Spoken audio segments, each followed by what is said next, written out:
I thought buying my dream home with a private pool would be paradise. Until my HOA's self-appointed Queen Karen decided it was hers to control. When she demanded access and even tried to take it by force, I knew I had to fight back. But instead of just saying no, I did something far more devious.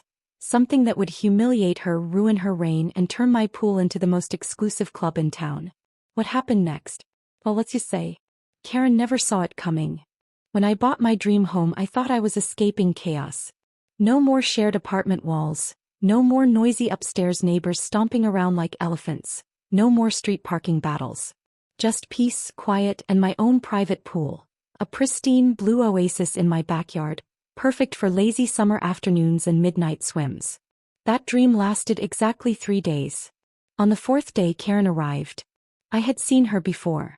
I even Googled her. Not in a creepy way, but when you're moving into an HOA-controlled neighborhood, you do your homework. Karen was the president of the Homeowners Association. And according to local Reddit threads, she was worse than a parking ticket officer during rush hour. I spotted her marching up my driveway, clutching a clipboard as if it was her royal scepter. She wore a beige cardigan, her blonde bob stiff with hairspray, her lips pursed in an expression that screamed, "I'm about to ruin your day." I had barely opened the door before she started talking. "Good morning. I'm Karen, the president of the HOA. I just wanted to formally welcome you to our wonderful community and go over some rules." I hadn't even said hi yet. She thrust a thick packet of stapled papers into my hands. "These are the community guidelines. Everything from acceptable paint colors to trash bin placement. And your pool schedule." My brain short-circuited. What? The pool schedule. She said it slowly like I was a child.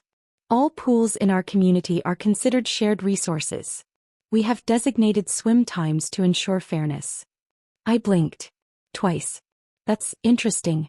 But this is a private pool." Karen's expression barely flickered. "Oh, I understand why you might think that. But in our HOA, any exterior recreational feature is a shared amenity."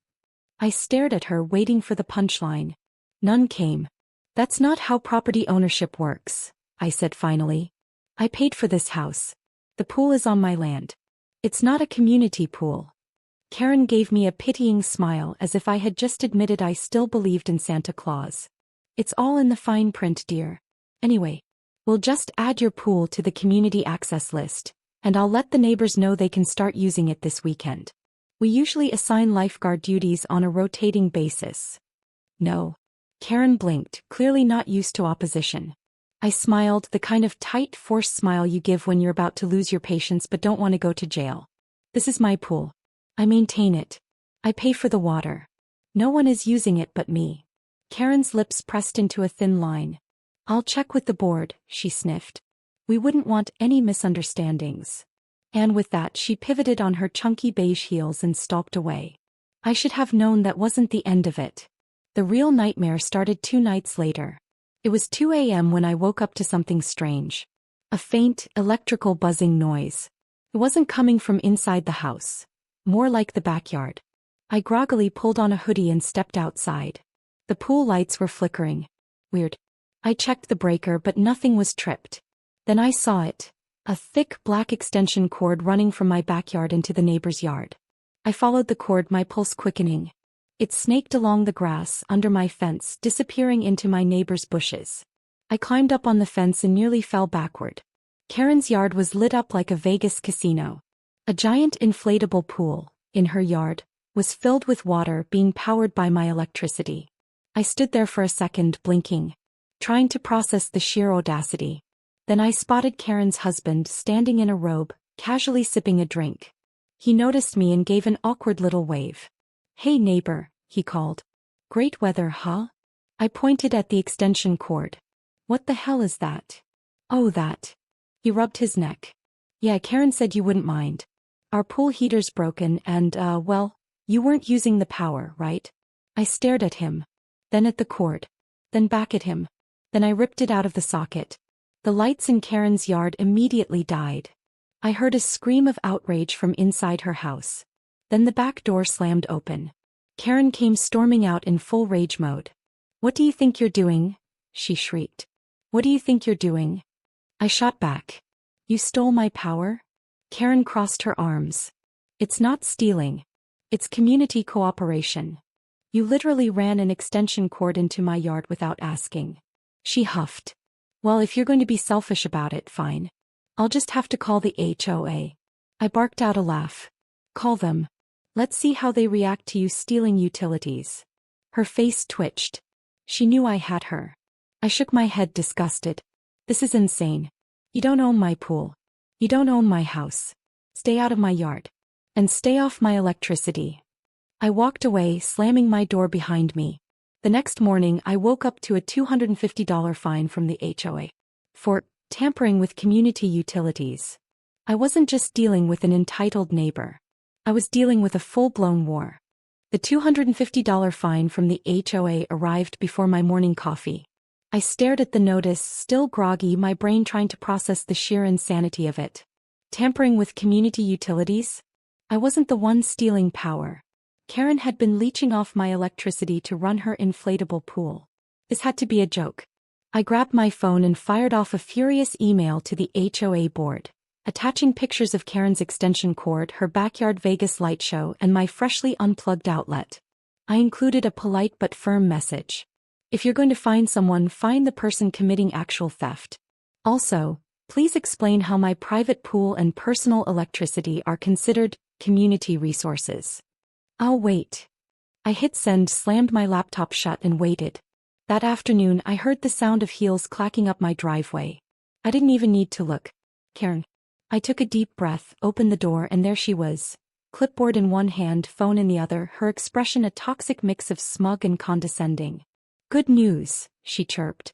The fine has been waived. I folded my arms. And why's that? She sniffed. Technicality. I knew exactly what that meant. The HOA knew I could sue them. But Karen wasn't done. She smiled sweetly. Now onto the real issue, your pool. Nope. I started to shut the door. Her foot shot forward to block it. Now hold on, she said, her voice a forced calm. I've spoken to the board and we've decided to introduce a new policy. Any outdoor pool within the HOA must be accessible to homeowners during designated hours. It's only fair. After all, we're a community. I clenched my jaw. That's ridiculous. My pool was never part of the HOA's shared amenities. Karen beamed. Well, it is now. We had an emergency vote this morning. And guess what? The motion passed. My heart pounded. You can't just change rules like that. Oh, we can. It's in the bylaws. She tapped her clipboard. It's all perfectly legal. So moving forward, we'll be sending out a pool schedule to ensure everyone gets a fair turn. Saturday afternoons are already booked for the Maplewood Moms Swim Club and... Karen, I cut in, my voice dangerously low. No one is using my pool but me. Her smile didn't fade. I think you'll find you don't have a choice. I gritted my teeth. Oh, I had a choice. I wasn't about to let an HOA dictator steal what was mine. That night, I did what any sane person would do in this situation. I called a lawyer. A very expensive lawyer. Turns out, Karen had overplayed her hand. Yes, HOAs could pass new rules, but they couldn't just seize private property and claim it was community-owned. Especially when my home's deed clearly stated my pool was not part of shared amenities. My lawyer drafted a formal cease and desist letter, outlining the legal consequences if the HOA tried to enforce their nonsense policy. I printed out 10 copies and personally delivered them to every board member's mailbox. The next morning I walked outside, coffee in hand, just in time to see Karen storming up the street, livid. She was clutching my letter like it was a court summons. Oh, you think you're clever? She seethed. I sipped my coffee. No, I know I am. She shoved the letter toward me. This doesn't change anything. We'll fight this. I shrugged. Go ahead. My lawyer's already on standby. For a split second I saw it, the flicker of uncertainty in her eyes. She wasn't used to people pushing back. Then, like clockwork, she recovered, her lips curling into a smirk. You know, you're making this so much harder than it needs to be. People are going to start thinking you're selfish. I snorted. Because I don't want strangers swimming in my backyard? Karen leaned in slightly. This isn't over. I smiled. No, Karen. It's just beginning. For 2 weeks things were quiet. Too quiet. I knew Karen was plotting, and sure enough she struck again. I was working late one night when my security camera pinged. Movement. I checked the live feed and my blood boiled. 3 teenagers were sneaking into my backyard, towels in hand. I turned on the speaker. "You have 10 seconds to get out before I call the cops." They screamed and bolted. I checked the footage. Guess who sent them? Karen. She had literally told kids they could use my pool. The next morning I confronted her. She didn't even bother denying it. "Oh, relax," she waved a hand. "They're just kids." "They were trespassing," I shot back. "On my property." Karen sighed dramatically. "You're being so difficult. I'm just trying to bring the community together." I was done. That night I made a new plan. If Karen wanted to act like my pool was a public facility, then fine. I'd make it one. On my terms. The next morning I called my lawyer again. Then I made a few more calls. By the afternoon I had a business license, a permit, and an official new policy. I put up a brand new sign on my fence. The Platinum Pool Club. Private membership required. $500 annual fee. Strict rules and application process. Karen saw it. Karen lost her mind. She stormed up my driveway again, her face bright red. "You can't do this," she shrieked. "Actually," I said, holding up my paperwork, "I can. The HOA can't regulate a business." Karen's mouth opened and closed like a fish. "This isn't a business." I pointed to the fine print. "Legally, it is now." She grabbed at the sign like she was about to rip it down. I cleared my throat. "Touch that and it's vandalism. Security cameras are rolling, Karen." Her hands clenched into fists. "Now," I continued, "if you'd like to apply for membership, I'd be happy to review your application. There's a $100 processing fee. Non-refundable, of course." Her entire body vibrated with fury.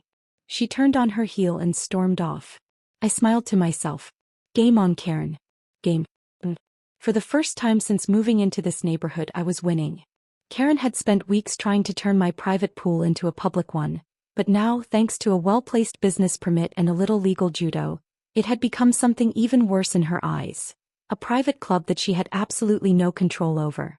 The Platinum Pool Club was officially open. Membership required. HOA not included. Karen's rage was delicious. She had stormed off the day I put up the sign, but I knew she wasn't done. No, this was Karen we were talking about. She'd rather die on her beige HOA-regulated hill than admit defeat. I just didn't expect her to strike back so fast. The next morning I stepped outside to grab the mail, only to find a crowd of neighbors gathered around my fence, whispering. My stomach dropped. Karen was standing at the front, arms crossed, her face twisted into a smug, satisfied smirk. I followed their gazes and, "Oh, you've got to be kidding me." There, taped onto my Platinum Pool Club sign, was a HOA violation notice. I ripped it off. Notice of non-compliance. Violation. Unauthorized business activity. Fine, $1,000. Immediate action required. Cease operations or face additional penalties. I let out a slow, deep breath. Karen was watching me, practically bouncing on her heels like she had just won the lottery. "Told you," she sang. "The HOA doesn't allow private businesses in residential zones. Guess you'll have to shut your little club down." The crowd murmured. Some looked amused, some just nervous. I, on the other hand, just laughed. Karen's smirk faltered. "What's so funny?" I held up the notice. "Karen, sweetie, this isn't worth the paper it's printed on." Her face reddened. "The HOA has authority over neighborhood properties. You can't just run a..." I cut her off, waving my phone. "I already called my lawyer. This fine is invalid. The HOA has no legal standing to regulate a business on private property." The murmuring grew louder. A few neighbors gasped. Karen's smile turned stiff. "You can't seriously think this is over." "Oh, I know it's not," I said. "But here's a fun fact. You just admitted in front of half the neighborhood that you tried to fine me for something you have no authority over." She blanched. "Which means," I continued, voice dripping with mock sympathy, "you just opened the HOA up to a liability lawsuit." Silence. A few neighbors actually took a step back from her. Karen's mouth worked soundlessly, eyes darting around like a trapped animal. I leaned in slightly. "So Karen, you can either drop this now and walk away with what's left of your dignity, or you can keep pushing and let me drag the entire HOA board into a legal mess." Her jaw clenched. Her fists curled. Then, without another word, she turned and stormed off. The crowd slowly dispersed, murmuring among themselves. But I knew better than to think Karen was done. No, she was just regrouping. And sure enough, that night she struck again. At exactly 10:47 p.m. my security camera pinged. I checked my phone. Movement in the backyard. My heart pounded. I pulled up the live feed expecting another group of kids trying to sneak in. What I saw instead made my blood boil. Karen. With bolt cutters. She was standing at my back gate, struggling to cut through the heavy-duty lock I had installed. She was trying to break in. I immediately hit the alarm button on my security app. A loud, shrieking siren blared through my yard, flooding the area with bright floodlights. Karen jumped like a startled cat, dropping the bolt cutters. I burst out my back door. "Karen!" I shouted. She whirled around, face pale with guilt. This isn't what it looks like," she stammered. I pointed at the bolt cutters on the ground. "You were literally breaking and entering." He sputtered. "No. I was just checking the security." "You know what? Save it," I snapped. "I'm calling the cops." Karen's face drained of color. "You can't," she gasped. "Oh, I definitely can," I said, dialing. She lunged forward, trying to grab my phone. Big mistake. My security camera caught the whole thing. I stepped back, dodging her as the dispatcher picked up. "Yeah, I'd like to report a trespasser attempting to break into my property." Karen gasped. You know. Within 10 minutes, 2 police cars pulled up to my house. Karen tried to spin the most pathetic excuse I'd ever heard. "I was just checking on a community safety concern," she insisted. The officers exchanged looks. "Ma'am," one of them said, "you were caught on camera attempting to cut a lock." Karen went silent. I crossed my arms. "So, trespassing and attempted property damage. That's what, a misdemeanor?" One of the officers nodded. "Could be." Karen looked like she was going to vomit. I took a slow breath. "You know what? I'll make this easy." She perked up slightly, then froze at my next words. "I won't press charges if you step down as HOA president." Karen visibly crumpled. Her whole power trip, her entire reign of terror. It was about to be over. For a full 10 seconds she just stared at me, struggling with the biggest internal battle of her life. Then finally she gave a tiny, broken nod. I'll resign." The next morning, the HOA board received her official resignation letter. Karen, humiliated, defeated, and powerless, sold her house and moved out within the month. As for me, the Platinum Pool Club became the most exclusive spot in the neighborhood. With Karen gone, I actually opened up applications. Not to everyone, just to the people I liked. I even threw a massive Karen-free pool party to celebrate. The new HOA president? A super chill retired guy named Bill. Bill told me, over beers by the pool, that he had never actually liked Karen. In fact, most of the HOA board had been too scared to stand up to her. But now, she was gone. And I was never letting an HOA Karen dictate my backyard again. Final score. Karen, -100 and a moving bill. I guess some people just can't handle losing. But hey, that's what happens when you try to steal the wrong guy's pool. With Karen gone, life in the neighborhood took a sharp turn for the better. The HOA, once a dictatorship under her iron rule, was now run by Bill, a laid-back retired Navy vet whose first official act as president was to slash half the pointless rules Karen had put in place. Overnight, mailbox colors, grass height inspections, and the absurd ban on backyard flamingos all vanished into history. Most importantly, the HOA officially revoked all claims to my pool. But just when I thought I could finally kick back, relax, and enjoy my well-earned victory, an unexpected problem emerged. The Platinum Pool Club was getting out of hand. First, it was great. With Karen out of the way, I decided to loosen the club's restrictions. Instead of charging an insane membership fee, I lowered it to something reasonable, just enough to cover maintenance, security upgrades, and a few new poolside amenities. Word spread fast. What had started as a petty revenge scheme suddenly became the most desirable private club in the neighborhood. People who had once been on the fence about joining suddenly wanted in. Some even offered bribes to skip the application process. It got so ridiculous that I had to hire a lifeguard and put in a waiting list. It was hilarious. Until it wasn't. It all came to a head on a scorching Saturday afternoon. I was lounging poolside sipping a cold beer when my phone buzzed with an urgent alert from my security cameras. Motion detected at the front gate. I squinted at my phone screen, expecting to see a couple of eager applicants waiting for their tour. Instead, I saw a group of very angry people. And at the front of the crowd? Karen. I nearly spit out my drink. I thought she had moved away. What the hell was she doing back here? I walked up to the front gate, keeping a neutral expression. Karen. Well, didn't expect to see you again. What brings you back to my private property? Karen's face was red with fury. You've ruined this neighborhood, she snapped, jabbing a manicured finger at me. This isn't a community anymore. It's a country club for snobs. I blinked. Karen, you literally tried to force me to give my pool to the HOA. Now you're mad that people want to join on their own. This was supposed to be a place for families, she shrieked. Not some exclusive, members only. Oh, you mean like the Maplewood Moms Swim Club you tried to book in my pool? I smirked. How is that different? Her face twitched. She had no answer for that. Behind her, a few of the angrier-looking neighbors started shifting uncomfortably. They had fallen for Karen's nonsense before. But now they saw through it.